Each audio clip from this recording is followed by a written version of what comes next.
Sorry, boys, that I messed up and stop recording. And apparently, you can't continue recording once you stop recording. So, you live and you learn, I suppose. So, where were we? We're talking about these dramatic irony. We know characters don't know pathetic fallacy. The weather is representative of something that's happening with the characters, usually some sort of inner turmoil, emotional or psychological. And symbolism, motifs, blindness, eyes, foreshadowing. Maybe there's a lot of talk of blindness, and then Gloucester ends up not being able to see stage directions whenever it sort of says an action in brackets, right? And that could be significant, although Shakespeare doesn't use a lot of that. And then dialogue, duologue, dialogue when people are talking, duologue when it's just two people, right, talking with each other. So that's a pretty good overview of the dramatic techniques. These are the ones we're going to see more commonly. Obviously, these are dramatic. There's also literary, or poetic, which could be things like personification, metaphor, all those things that we would normally see in prose can also be here. But these are the ones that are specifically for drama. This brings us to this old fine little guy. Look at him. Creepy bugger. It's Niccolo Machiavelli. He was prominent during Shakespeare's time, or he was before Shakespeare's time, but his writing and his thinking was very prominent at the time. It was very influential over Shakespeare. His famous book was called The Prince. His writing was as creepy as his face. Italian philosopher, historian, writer, humanist. Wrote during the Renaissance period. Prince explores ideas of how to attain and maintain power, right? But this isn't some sort of utopian, this is how a good leader should be. He was as real as it gets. He was saying, this is how it is. You guys are full of it. That's not how the world works. So it showed people, how people really got power, which is demonstrated in the characters in the play, right? With Regan and Goneril and Edmund. Who manipulate, they're conniving, they do whatever it takes to just get that extra step, right, until they're at the top. So it made it very clear the distinction between ethics and politics, right? Politics was not an ethical game, right? That's not what it's about. And again, down here, imaginary utopias, ideal republics, which was very in at the time. It was very fashionable to write about, this is what the perfect world looks like. And he's saying, nah, y'all don't know. So I'm going to tell you. And what he told him was, people stab each other in the back and they lie and they manipulate each other to get power. And Shakespeare was very influenced throughout all of his work, especially his tragedies. It's just chock full of Machiavellian characters. So Edmund, King Lear have these qualities, individual agency. As a vital driving force, it sees that individual flaws may lead to a prince wasting an opportunity. And these are sort of these characteristics of a Machiavellian character. So duplicitous, as we said before, do meaning two. So sort of different in thought and action, right? Or speech and action. So what they do and what they say are different. So Edmund says, I'm on your side, Edgar, don't worry about it. I'm going to protect you. Dad's coming to get you. But his actions are to kick him out of the kingdom and send him off like a beggar, right? And for his father, Gloucester, he's, yeah, Pop, I'm the best son around. I'm here for you. You're the man. And then, Papa Dunn gets his eyes taken out. So obviously, and that was sort of, Edmund had a lot to do with that. So obviously what he was saying and what he was doing were very different things. Cunning, just sly and, intelligent, but in a very deceitful way, or, to use their intelligence to sort of manipulate others. Narcissistic, sort of, I'm the best. Nobody else can do it like I can.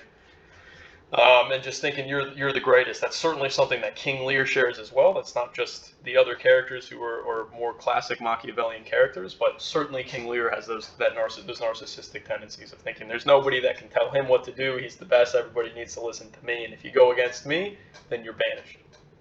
Just like Cordelia. The ends justify the means. So whatever you need, if you want something, it doesn't matter what you do to get it, it's worth it. Right? If you want to be the king, but you've got to kill 100 men to kill the king, then those 100 men are worth getting the throne. Everything's a game. We're just playing a game. It doesn't matter. Sort of sociopathic to a certain extent, I think. They didn't really have those terms back then, but you're not really being empathetic to what other people feel. Very manipulative, very controlling. Good leaders are feared, not loved. And they're not always open, right? They're very opaque, as in they're not transparent, right? The opposite of transparent. They don't tell you what they're doing. You don't always know what they're doing, and they like it that way. They want to keep you guessing, and that's certainly demonstrated throughout this play. So, how is King Lear linked with Machiavellian principles? King Lear is based in a bleak, unforgiving, and cruel world. Characters appear to possess no humanity or morality when interacting amongst themselves.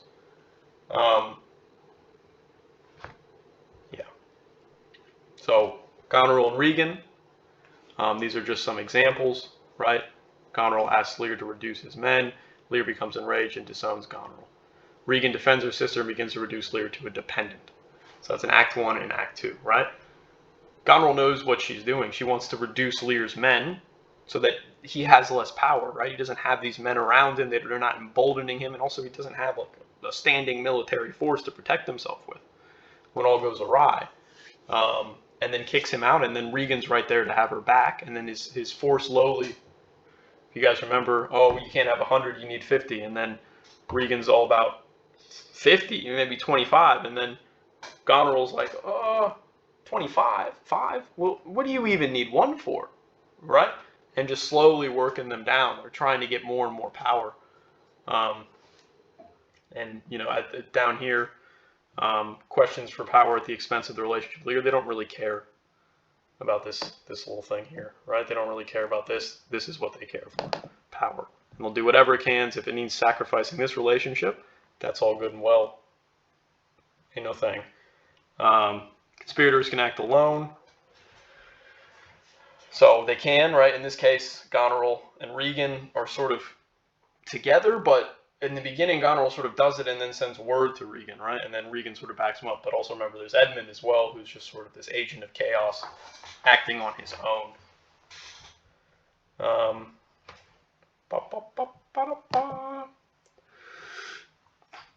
And again, remember I was telling you that Lear was sort of a Machiavellian character in some regards as well. Not to the extent, but he does have this desire to maintain power. And if he feels like someone is disrespecting them, even when they're really not, and there's other people being fake to him, he has this narcissism that says he can't handle that. He needs to be flattered, as we saw with Cordelia. So it's important to Lear, and if they aren't flattering him, then they have to go. And he does the same with Kent, his noble servant, who ends up coming back, right, disguised, because Kent sort of says, "Hey man, what are you doing?" Cordelia's cool. It's the other ones who are out to get you. They're the bloodsuckers. And Lear says, "Are you going against me too? Then you can get too." So, and again, we see this dichotomy in this play. So, sort of two sides to something, where you have the loyalty and the disloyalty, and the characters who seem to say they're loyal are really disloyal, right? And the characters who are called disloyal are really loyal, right? Kent shows his loyalty by coming back and still being there for Lear, as is Cordelia at the end, where she comes back and fights, which we'll get to. But Lear certainly has these characteristics. He wants to be feared, and he definitely has this narcissism just running through him. So, what we're going to do, so digest all this, I'm going to send a few questions. I'll add those onto Edmodo, and I'm going to need you to fill those out. That's going to be your attendance for today. And as we go through this week, we'll just slowly work our way through what we've already done. And then hopefully by the end of this week or the beginning of next week, we'll continue on what we haven't done. And so we've gotten all the way through Act 3 at this point. We're on to Act 4. So there's 2 acts left, and we'll get through those, and then hopefully we'll have some time for revision before we have an assessment, which I think we'll have more than enough time for that. Hope all is well, boys. If you have any questions or concerns, please let me know. This will be tomorrow morning. Hopefully I'm still not waiting on some assessments, as I still am as of right now at 9:45 p.m. on the 9th of August 2021. Godspeed, gentlemen. Take care.